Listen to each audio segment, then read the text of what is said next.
So here we are, right behind me I have the Acer Predator Helios 300. You guys love this laptop based on the views that I've gone on my channel, and this year they've kind of redesigned it a little bit. Okay, gone are the days of black and red, and what we're essentially getting instead is a nice black and blue design. Like, look at this thing. This matches more of their Triton lineup, so it's streamlined across the entire product lineup. It's a bit thinner now, a lot easier to hold, which makes carrying it around at school a lot easier. Now the I/O is pretty similar to before. On the left-hand side, or should I say right-hand side, you have a full-size HDMI, mini display port, USB 3.0, and USB Type-C. I don't think it's Thunderbolt 3 because I don't see the logo, but I'll check that out in my full review.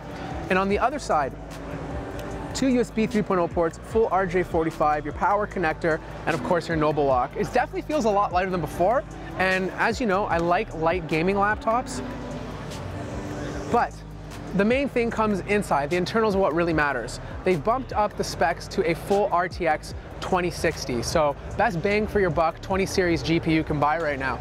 Now, they don't show which 9th gen processors inside of here, but it's definitely going to be the i7-9750H, which Intel will probably announce in the next couple of weeks. Now, of course, you still retain that 144 Hz display. Look at these guys in the background. They just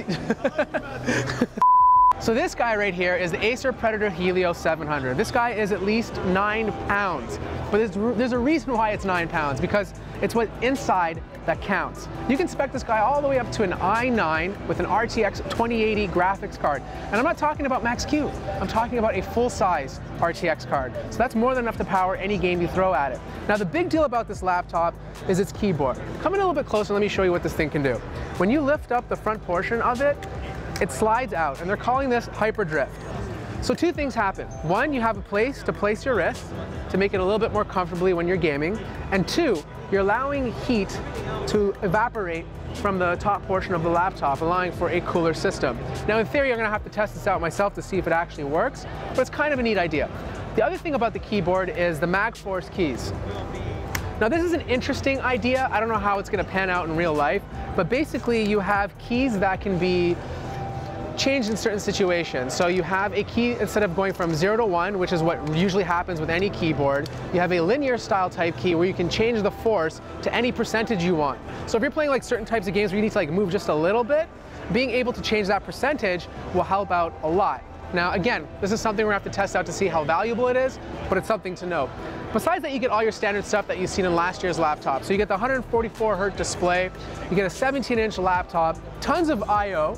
So on the left-hand side, your RJ45 port, two USB 3 ports, and of course your audio in and your microphone jack.